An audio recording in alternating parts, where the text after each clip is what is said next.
पश्चिम Asia में एक बार फिर से जंग भड़क गई है। ईरान ने मिसाइल और ड्रोन से यूएई को निशाना बनाया है। यूएई के रक्षा मंत्रालय ने बयान जारी कर यूएई का एयर डिफेंस सिस्टम इस समय ईरान से आने वाले मिसाइल और ड्रोन हमलों का सामना कर रहा है। यूएई की वायु रक्षा प्रणाली ने कई जगहों पर ईरानी बैलिस्टिक मिसाइल्स, क्रूज मिसाइल्स और ड्रोन को नाकाम कर दिया है।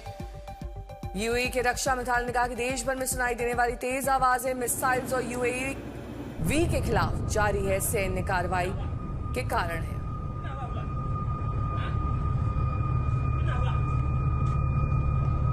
तो हमलों की तस्वीर आप देख सकते हैं। ये यूएई में अलग अलग जगहों पर ड्रोन और मिसाइल से ईरान हमले कर रहा है और यही वजह है कि वहां पर अब इन्हें इंटरसेप्ट करने की कवायद तेज हो गई है। ईरानी हमलों के बाद यूएई में अलर्ट जारी कर दिया गया है। लोगों को सुरक्षित जगहों पर रहने का ये अलर्ट है। ड्रोन और क्रूज मिसाइल से यह हमला, तस्वीरें आप देख सकते हैं, धुआं और तबाही।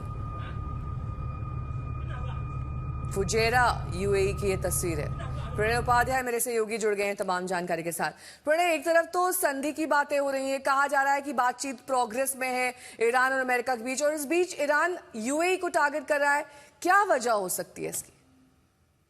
देखिए नेहा, काफी विरोधाभासी स्थिति इस समय स्ट्रेट ऑफ हॉर्मुज और फारस की खाड़ी के इलाके के अंदर देखने को मिल रही है। एक तरफ दोनों ही पक्ष, चाहे ईरान हो चाहे अमेरिका हो, वो कह रहे हैं कि सीज फायर लागू है, सीज फायर अभी टूटा नहीं है, लेकिन उसके बावजूद मिसाइलें भी दागी जा रही हैं, ड्रोन भी दागे जा रहे हैं, बमबारी भी हो रही है। अमेरिकी युद्धपोत, 3 युद्धपोत जो है वो दावा किया गया कि स्ट्रेट ऑफ हॉर्मुज से गुजरे हैं और उन्होंने ईरान के कई इलाकों के अंदर बमबारी की है। वहीं दूसरी तरफ अमेरिका के युद्धपोत पर बमबारी करने के साथ साथ ईरान की तरफ से जो कार्रवाई की जा रही है वो यूएई के खिलाफ की जा रही है, ये कहते हुए, हालांकि आधिकारिक तौर पर उसे स्वीकार नहीं किया गया है, लेकिन जो बयान जो संकेत आ रहे हैं उसके मुताबिक ये बताया जा रहा है कि चूंकि यूएई जो है वो अमेरिका की मदद कर रहा है और उसको सपोर्ट दे रहा है, इसलिए वो भी एक लेजिटिमेट टारगेट बन रहा है। लेकिन फुजेरिया के खास तौर पर अगर आप देखें कि फुजेरा के ऊपर जो हमला हुआ है, 4 दिन पहले भी हमला हुआ था।